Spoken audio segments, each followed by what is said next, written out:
My name is Fatima Moussas. I work with the Independent Evaluation Unit, and I will be moderating today's event titled Environmental Social Safeguards, Climate Finance, Indigenous People and Civil Society.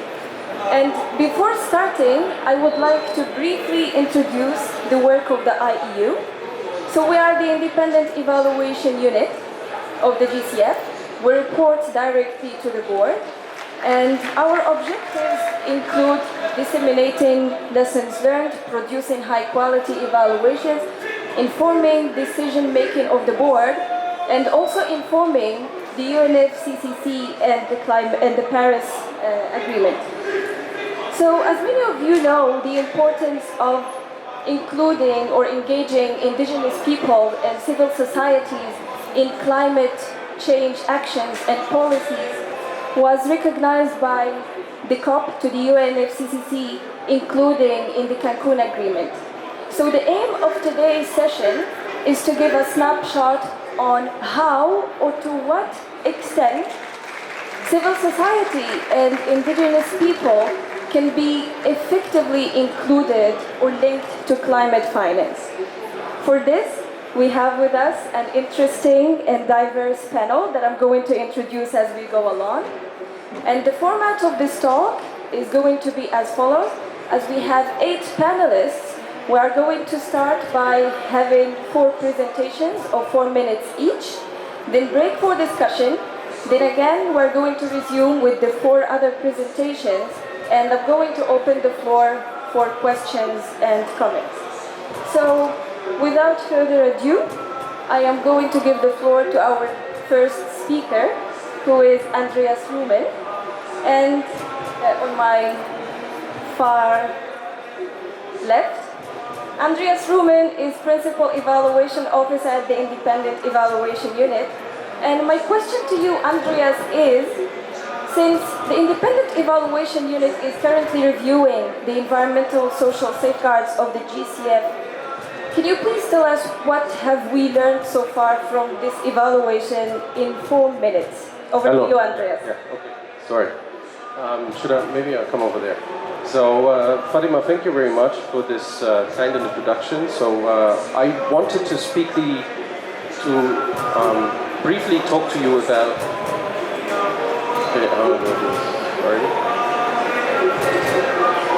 So I wanted to briefly talk about our recent work on the environmental and social safeguards. So we're currently evaluating the GCF's environmental and social safeguards and its management system.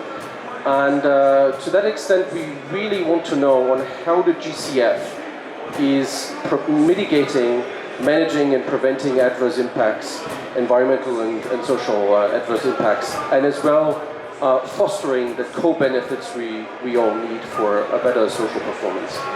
And just briefly state this, in general terms, the GCF as it stands right now follows the IFC performance standards that you can see on your left. And the GCF governing instrument briefly takes on the following 2 stands. The board will agree and adopt the best practices with regards to environmental and social safeguards, and at the same time the fund will support the strengthening of the capacities of recipient countries to enable to meet those standards. So how does the GCF do that? So in general terms, the GCF has introduced its environmental and social management system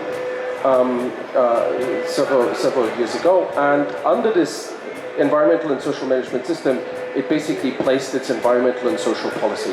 It's a wide-ranging policy, as you can see, and entails and relates to several different practices within the fund and its external structure, as well as to related policies such as the gender policy, the indigenous peoples policy, risk policies, and others.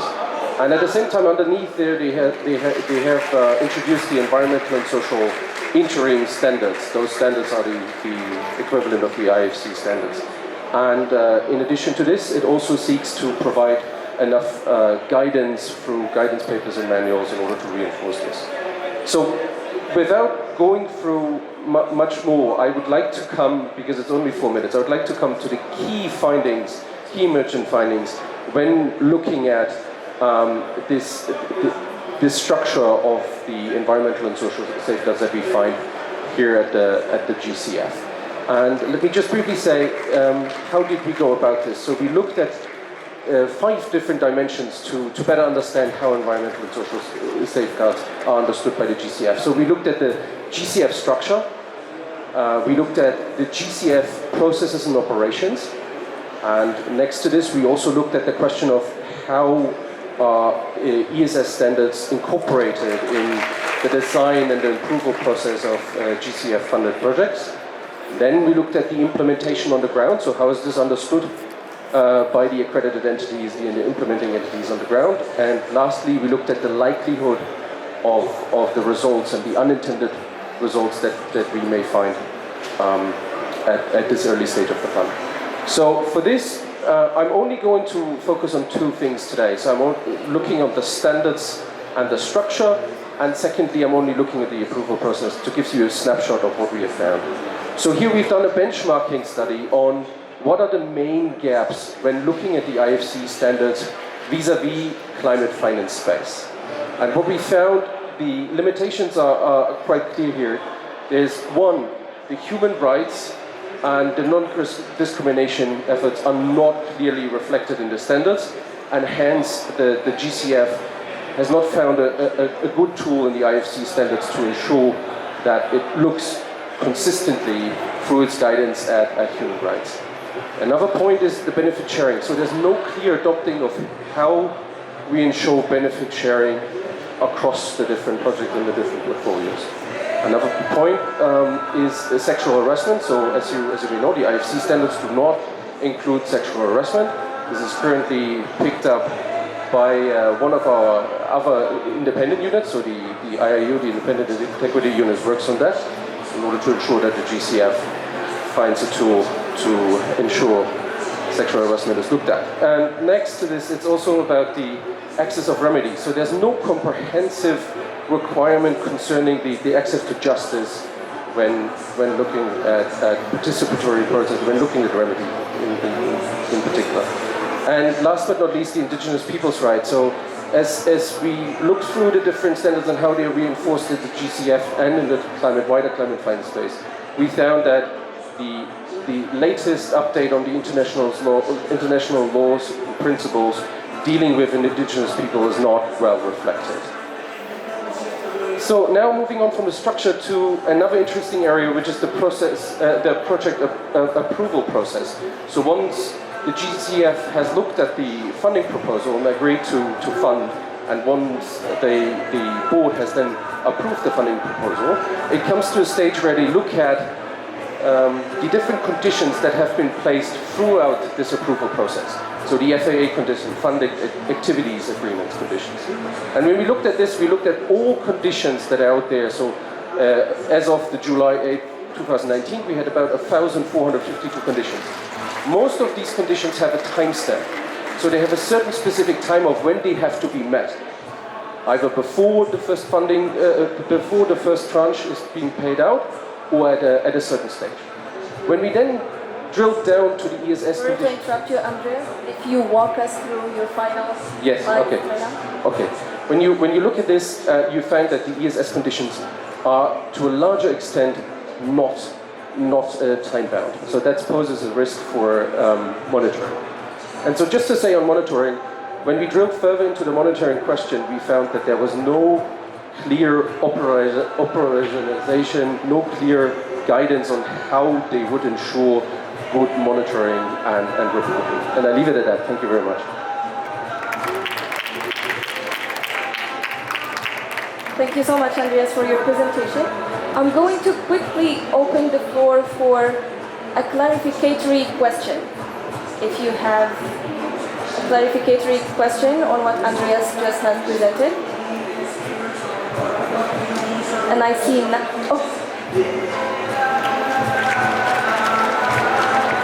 If you can please introduce yourself. My name is Tovarai. I come from Nepal and I belong to Rai indigenous and nationalities in Nepal. I just want to point out a small typo on peoples and people, indigenous peoples, because that makes a big difference. Thank you. It's a typo, I know.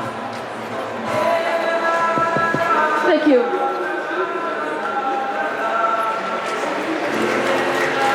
So our next speaker is Erika Lennon.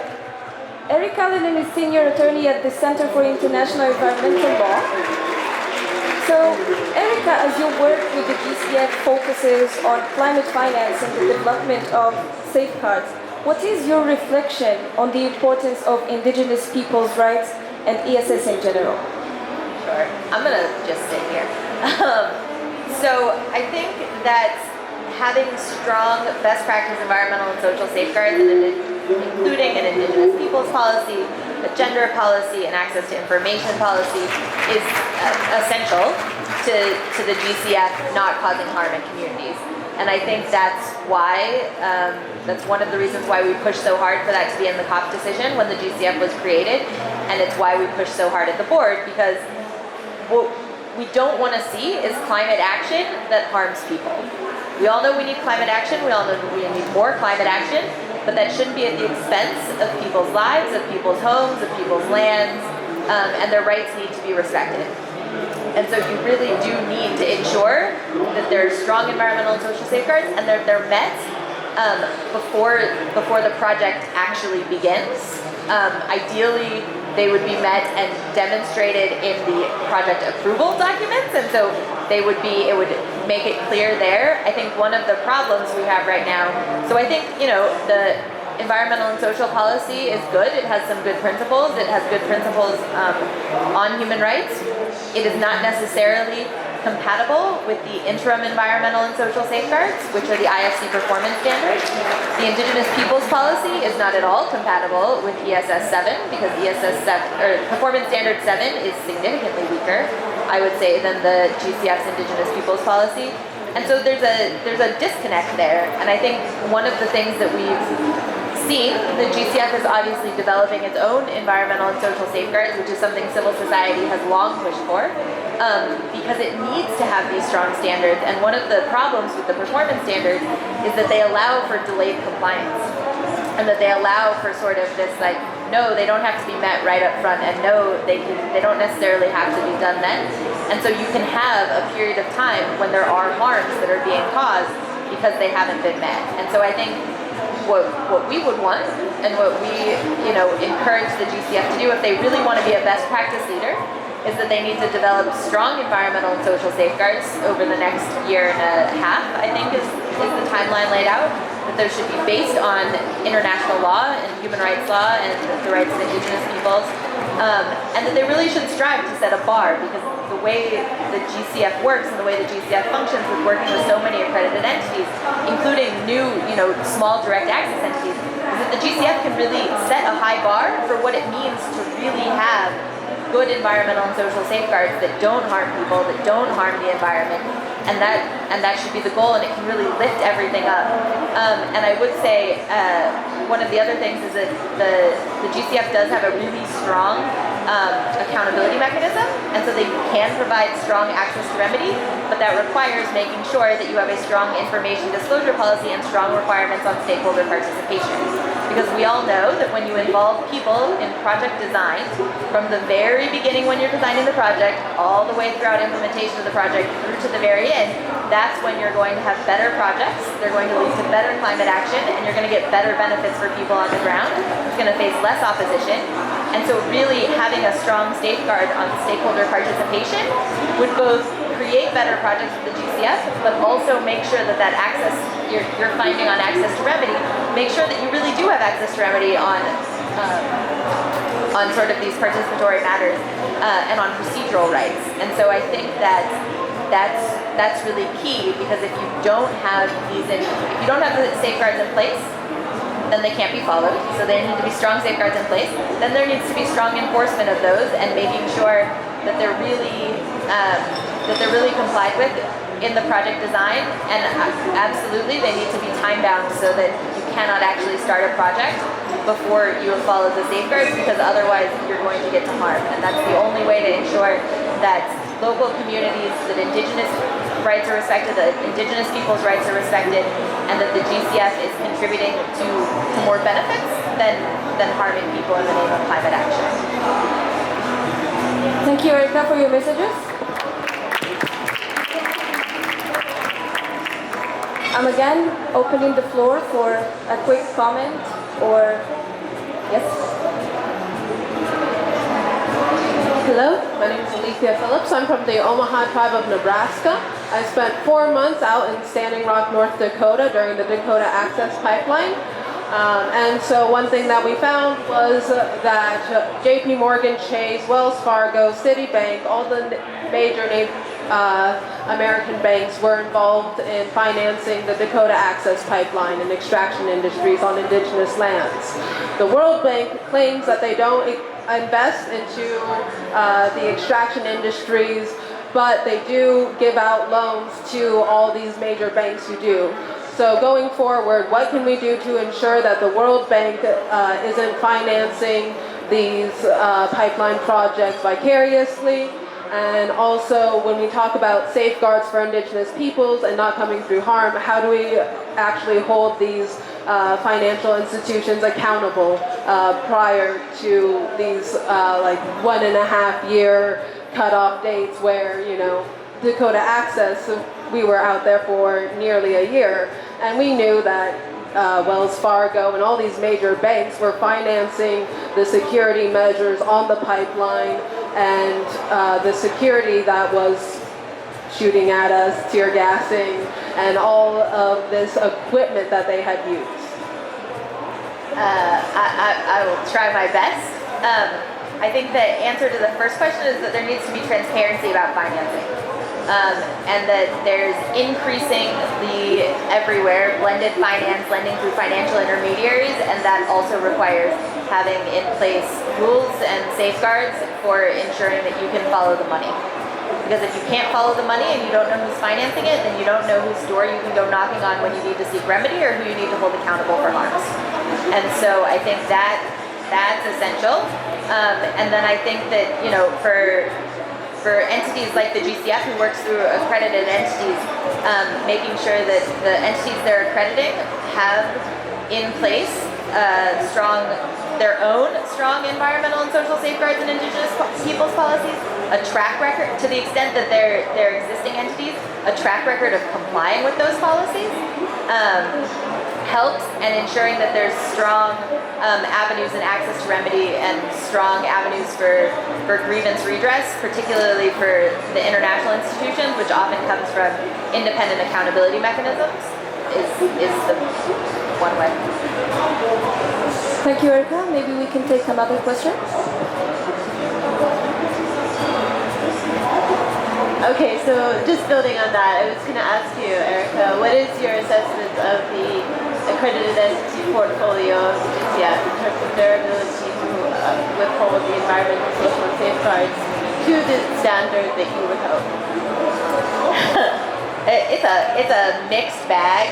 I think that there are a number of accredited entities that we've seen that have come through that don't have any discernible environmental and social policy, or have a brand new environmental and social set of safeguards that they seem to have created just because they want to be accredited, and they have no seeming intention of following them because they never have tried to do so in the past. And I think also worrisome is that most of them don't have, or many of them, I won't say most, many of them don't necessarily have an adequate grievance mechanism beyond just sort of, you know, a lot of the sort of financial bank type places have all you can find is that they have a complaints line, which is also, you know, where you can complain that your ATM card doesn't work, which is not really a place that is equipped to deal with serious environmental and social harms. And so I think that we need to see better evaluation of really what the safeguard policies are.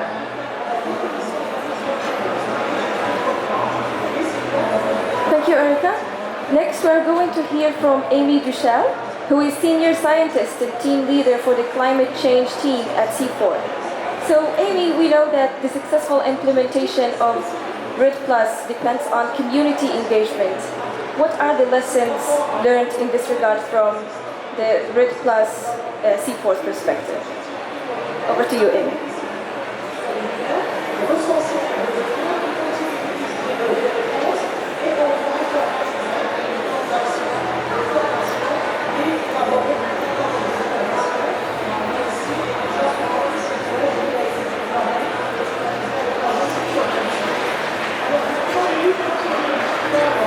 Thank you, Fatima, and thank you so much for the invitation. CIFOR, the Center for International Forestry, we have our headquarters in Indonesia, and we've had a very nice partnership with the Independent Evaluation Unit over the last almost 2 years now, especially looking at Red Cross work.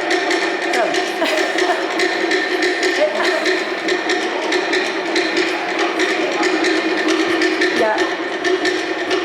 So anyway, I don't want to compete with that. That's hard. Okay. So CIFOR has carried out the largest study on Red Plus across the tropics, and some of our lessons learned from that study are certainly relevant not only to the Red Plus results-based payment of the Green Climate Fund, but also the forestry and land use projects more broadly. So I want to start with a method slide. Not just because we're a research organization, but also because it's something that I've really appreciated about the Independent Evaluation Unit, a focus on rigorous impact evaluation of GCF projects, which is not easy to achieve, and I congratulate Jo for her efforts along these lines. So through our global comparative study, we've worked on 22 Red Plus initiatives, 6 countries, 150 villages, 4,000 households. These initiatives were selected in 2010 because they were at a certain stage of development. They had defined their project or program boundaries, but they had not yet started interventions. So we were able to collect baseline data, both biophysical and remote sensing data, but also through socioeconomic surveys. The other point is that we had control and intervention villages in this sample. And that's extremely important because you can't actually say that Red Plus caused something if you don't have a control from which to compare. And so we matched villages on a set of characteristics. So we basically had these twin villages, but that half of them had the Red Plus interventions and half of them didn't. And then we measured impacts over time. So those socioeconomic surveys with 4,000 households, we did those in 2010. We did them again with the same households in 2014. And we did them a third time in 2018 to assess long-term impact. And so the difference that we see in the outcomes between the treatment and control areas is the impact of the Red Plus interventions. So some of our big findings, and the slide got a little bit funny, but it's okay. Some of our key impacts. We did see some success in terms of reduced tree cover loss at these Red Plus sites, about more than half. Actually, there was a reduction. The well-being effects in terms of livelihoods and livelihood security were small, with a mixed sign. So in some cases they were positive, in some cases they were negative, but much more likely to be positive when there were very clear incentives for local people. And that's, alternative livelihood opportunities, direct payments for environmental services, a basket of things.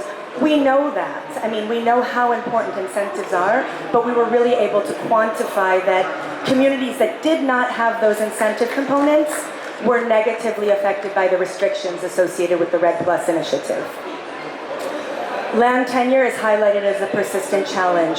Although most of the implementers of these initiatives prioritize tenure security at those sites, they didn't necessarily achieve neither positive nor negative outcomes, let's say.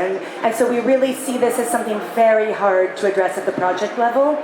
You really need to be working with national governments on something as complicated as land tenure and the complexity of land tenure rights and customary rights. And then the final point that I wanted to highlight is that it's clear that more attention to gender is needed. And we saw in these study villages that, we not only held mixed gender village focus groups, but we also held focus groups with just women. And we found that women were much less aware of the Red Plus initiatives than their male counterparts. We found that they were not really involved in design elements of those initiatives in the same way that their male counterparts were.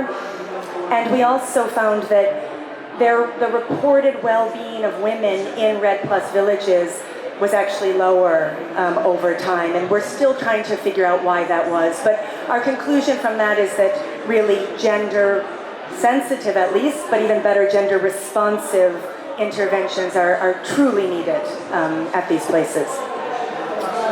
So a lot of this work is summarized. This is a long-term study of CIFORs, both at national, subnational, local levels. I presented the local results.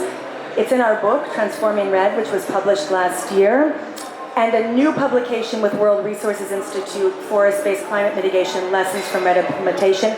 We just launched that at this COP, and it really synthesizes 10 plus years of rigorous evaluation and analysis of Red Plus, that we hope the GCF will take these lessons in their forestry and land use programs moving forward, because we shouldn't be starting from scratch, and there's a lot of lessons learned here that should be taken up. So thanks so much. Thank you so much, Amy, for your presentation.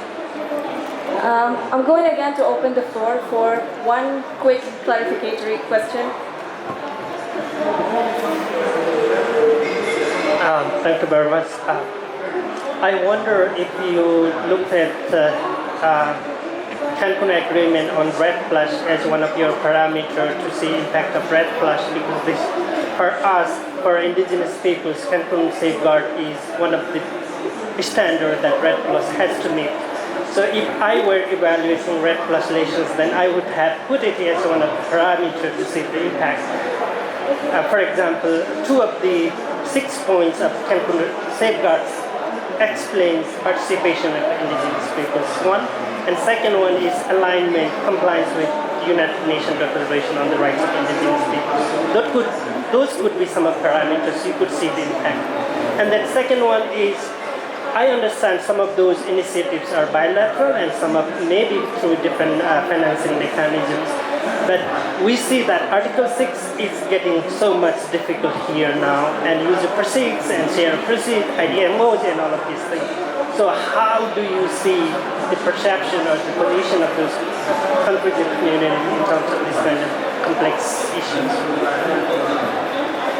Yeah, thank you so much for the questions. I think on the first question, in terms of rights treaties and basic indigenous people's rights and local community rights, we did a lot of work on that at the national policy level, so stakeholder engagement in Red Plus policy processes, and as subnational and national levels. And here in the local level work, actually I should say that I think only maybe 4 of the sites, of the 22 sites, focused on indigenous peoples, communities. And interestingly, some of that was because when implementers were working with indigenous groups at the beginning, they thought it was too sensitive to have researchers in those areas and wouldn't actually let us do the research. So that's kind of telling, right? But we did evaluate participation, local participation in the design and implementation of these initiatives, and I would say that is still a frontier for Red Plus. I mean, really genuine participation at the local level isn't totally there. It's extremely hard to do, but the GCF could be really pushing that and supporting that frontier. Second question about Article 6. I mean, it's sort of shocking to me that safeguards are being watered down in the negotiations around Article 6, especially given what we've been learning from 10 years of the Red Plus experiment. I almost can't believe it.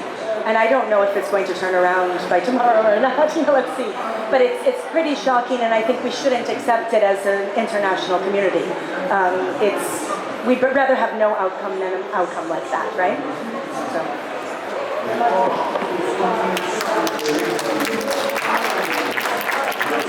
Thank you so much, Amy. Women and other marginalized groups about possible negative impacts. It's really clear that it's not only that these groups must not be harmed by projects, but really from the GCF side, they must benefit from GCF-supported climate projects and actions. And so we just developed what we think we need, a rigorous, transparent measurement framework to provide the accountability to get these results. And we need a system that can be trusted by investors, by civil society, by project developers and managers, carbon market players, and women themselves in order to deliver this. So otherwise, there's a real fear of what we call pink washing, or making claims for women's empowerment with no gender results or gender results that cannot be verified and may even be untruthful.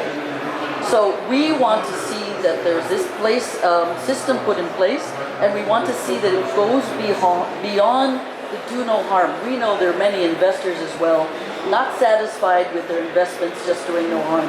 So how can we go beyond that? Let me put my first slide up.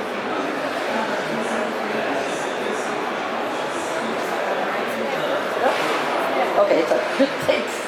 So WOCAN developed the world's first standard certification framework to measure women's empowerment at the project level. We call it the W+ standard. We did this for 3 reasons. One, we needed incentives to stimulate new investments in women's empowerment by project developers and investors.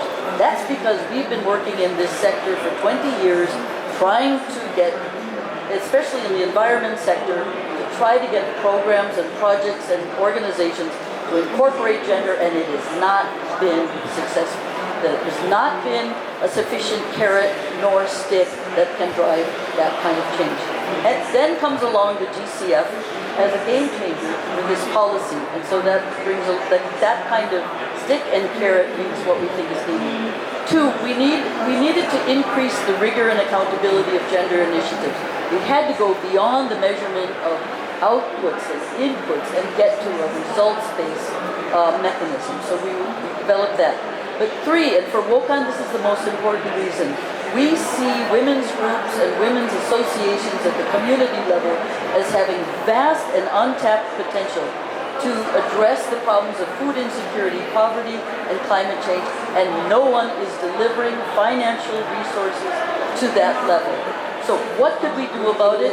And we thought, is there a way we can develop a market-based mechanism that we could, make it possible for buyers of impact units to purchase results like a carbon, but it's not carbon, but it's a way that an investor or a buyer could purchase impact units, and we stipulated that at least 20% of that value of the unit must be returned to women's groups in the project area. They can do whatever they want with it. So that's the model. We really believe that this has beautiful applications to GCF projects, that because the tool can be used for project design, implementation, monitoring of GCF projects, and it has a requirement for an independent verification to assure the quality results and reliable claims. That's what allows everybody to trust in it and know that this pink washing is not allowable under a W+ certified project. Sorry, Jeannette, you still have 1 minute. I'm going to go fast. So slide 2 is just to tell you about WOCAN services for gender. Organizations that need to be able to build the capacities to do this gender work within their own organizations, within their own projects. We understand that there's capacity gaps for many project developers in this field to meet the requirements of GCF and other climate funds. And just to tell you, this is kind of our advertisement here, I'll close on. We have member consultants across the world in 113 countries who can deliver those kind of services to train, assess, design, implement, measure, and report on results for gender and women's empowerment. Thank you. Thank you so much, Jeannette, for your presentation. I am now going to open the floor for discussion, questions, comments on what we've heard so far.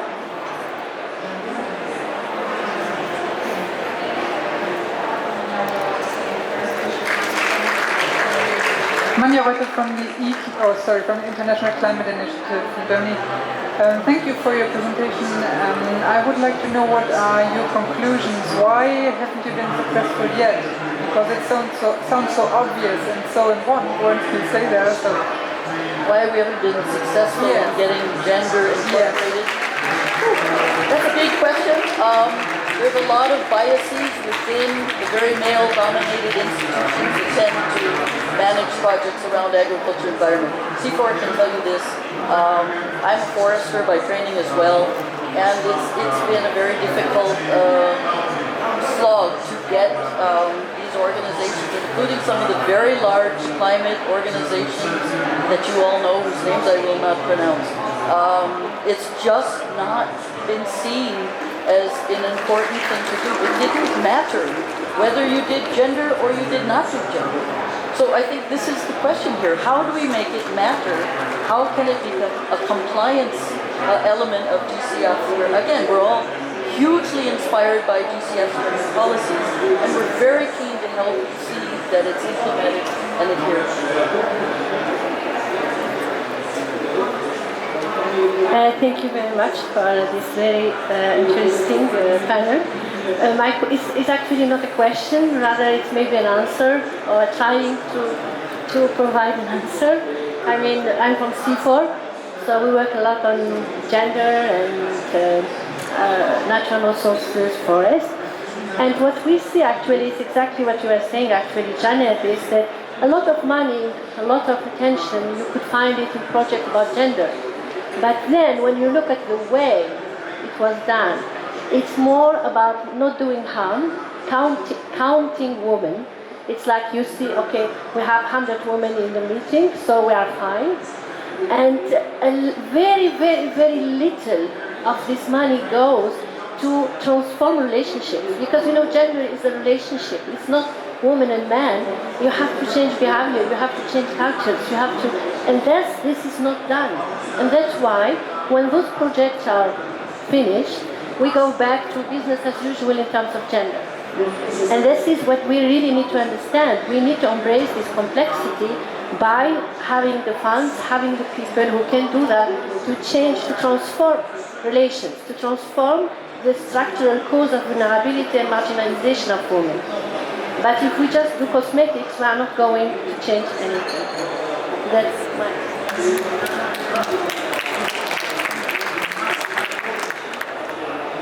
Any more questions? And I see none, so thank you so much, panel, for your presentation. Now